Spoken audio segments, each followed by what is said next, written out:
এটাই হলো প্রথম রাত নবরাত্রির। আর এই রাতে ও এই দিনে যে দিনগুলো আসছে এরপরে, তা ঈশ্বরের স্ত্রী প্রকৃতির জন্য উৎসর্গীকৃত। দুর্গা, লক্ষ্মী ও সরস্বতী, এনাদের নারীত্বের এই তিনটি মাত্রার প্রতীক হিসেবে ব্যবহার করা হয়।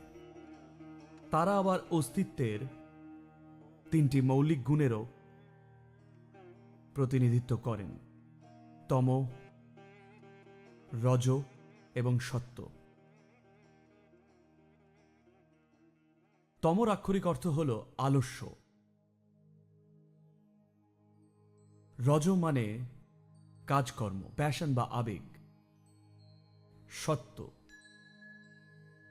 একরকম হল সীমানা ভাঙা, দ্রবীভূত হওয়া, গলে যাওয়া, একাত্ম হওয়া।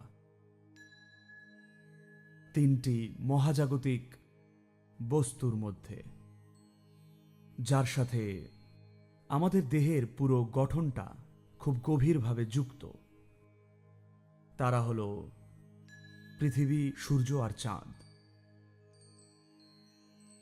ধরিত্রী মাকে বলা হয় তমগুণের,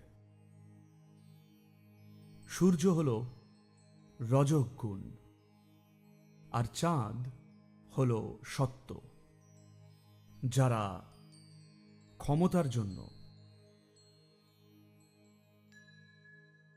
অমরত্বের জন্যে, শক্তির জন্যে,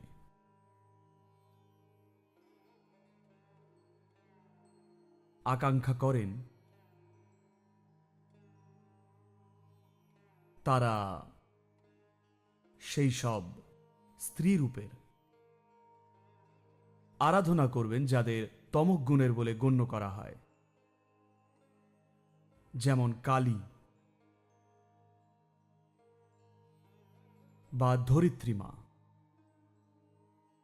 যারা আকাঙ্ক্ষা করেন ধনসম্পদের, প্যাশনের, জীবনের, আর সব যত নানান উপহার যা বস্তুগত জগৎ প্রদান করে তার জন্যে। তারা তারা স্বাভাবিকভাবেই নারীর সেই রূপের আরাধনা করেন যাকে উল্লেখ করা হয় লক্ষ্মী বলে বা সূর্য বলে।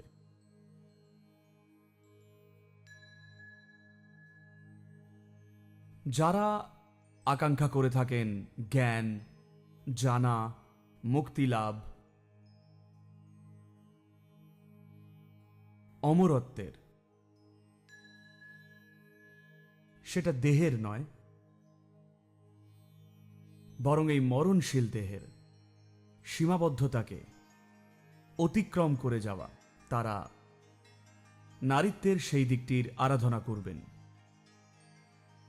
যাকে ডাকা হয়ে থাকে সত্য বলে, বা যার প্রতীকী হলেন সরস্বতী বা চাঁদ। লিঙ্গ ভৈরবীকে তিনটি মৌলিক চক্রের সাথে প্রাণ প্রতিষ্ঠা করা হয়েছে, যা এই তিনটি মাত্রার প্রতিনিধিত্ব করে: তম, রজ আর সত্য। তম হল এই পৃথিবীর প্রকৃতি, আর তিনি সে যে জন্ম দিয়ে থাকেন। এই গোটা গর্ভে থাকার সময় যখন আমরা কাটাই, গর্ভে আমাদের গর্ভকালীন সময়, এটা তম, এটা অনেকটা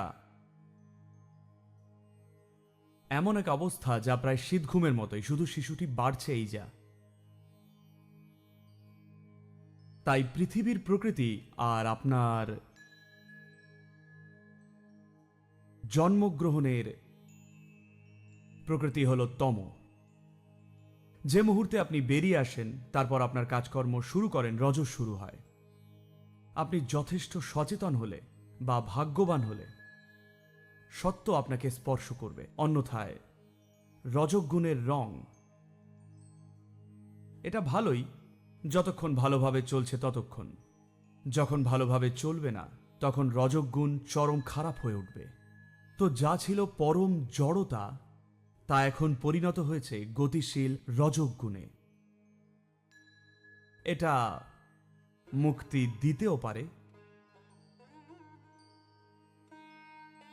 துர்கா லக்ஷ்மி துர்கா லக்ஷ்மி துர்கா அப்படி பேர் வச்சிருக்கீங்களா யாரோ துர்கா லக்ஷ்மின்னு?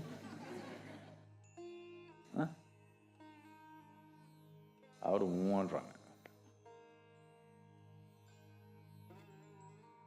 দুর্গা লক্ষ্মী সরস্বতী কখনো আসেন না। তার মানে আপনি চক্রে আছেন, আপনি জালে জড়িয়ে আছেন। জীবন আর মরণ, জীবন মৃত্যুর অতিক্রম করে মুক্তি লাভ এখনো বাকি। তো এই দুটো যেভাবেই হোক ঘটবে। যা জড় অবস্থায় থাকে তা রজ এবং ক্রিয়াকলাপে পরিণত হয়, আর আবার পিছিয়ে পড়ে একটা নির্দিষ্ট সময়ের জন্য জড়তায় পরিণত হয়, আর আবার কার্যকলাপে ফিরে আসে। এটা একজন ব্যক্তি হিসেবে আপনার সাথে ঘটছে, এটা গ্রহের সাথে ঘটছে, এটা গ্যালাক্সি বা ছায়াপথেও ঘটছে, এটা পুরো মহাবিশ্বের সাথেই ঘটছে। এটা জড়তার এক অবস্থায় যায়, আর তারপরে গতিশীল হয়ে যায়, আর আবার জড়তার অবস্থায় ফিরে যায়। তবে গুরুত্বপূর্ণ বিষয়টা হলো এইটার চক্রটাকে ভাঙার আর অতিক্রম করে যাওয়ার ক্ষমতা আছে। তো দেবীর এই যে তিনটি মাত্রা, তা ভৈরবী বা লিঙ্গ ভৈরবীর আকারে নিহিত আছে। So these 3 days, আপনাকে অবশ্যই অস্তিত্বের এই তিনটি মাত্রাকে জাগাতে হবে এবং নিজেকে এর মাধ্যমে পরিপুষ্ট করতে পারতে হবে, কারণ আপনার এই তিনটেকেই দরকার। প্রথম দুটো দরকার আপনার সার্ভাইভাল বা টিকে থাকা আর ভালো থাকার জন্য। তৃতীয়টি হলো এক আকাঙ্ক্ষা, এই সব কিছুকে ছাপিয়ে যাওয়ার। তো এই 9টি দিন সর্বোপরি জীবনের প্রতিটি ক্ষেত্রকে এক উৎসবের মেজাজে কাটানো, এটাই সবচেয়ে গুরুত্বপূর্ণ। আপনি উৎসবের ভাব নিয়ে যদি সবকিছুকে দেখেন, আপনি জীবন সম্পর্কে অগম্ভীর হতে শিখবেন, অথচ সম্পূর্ণ নিযুক্ত। এই মুহূর্তে বেশিরভাগ মানুষকে নিয়ে সমস্যাটা হলো, তারা যদি কোনো কিছুকে গুরুত্বপূর্ণ ভাবেন, তারা সেটাকে নিয়ে ভীষণ গুরুগম্ভীর হয়ে ওঠেন। যদি তারা ভাবেন এটা তত গুরুত্বপূর্ণ নয়, তখন তারা এটাকে খুব হালকা ভাবে নেবেন। তারা যথাযথ নিযুক্ত ভাব দেখান না। সমাধানটা, জীবনের রহস্যটা শুধু এইটুকুই: সব কিছুকে অগম্ভীর চোখে দেখা, অথচ একেবারে নিযুক্ত থাকা, যেমন খেলাধুলোয় হয়।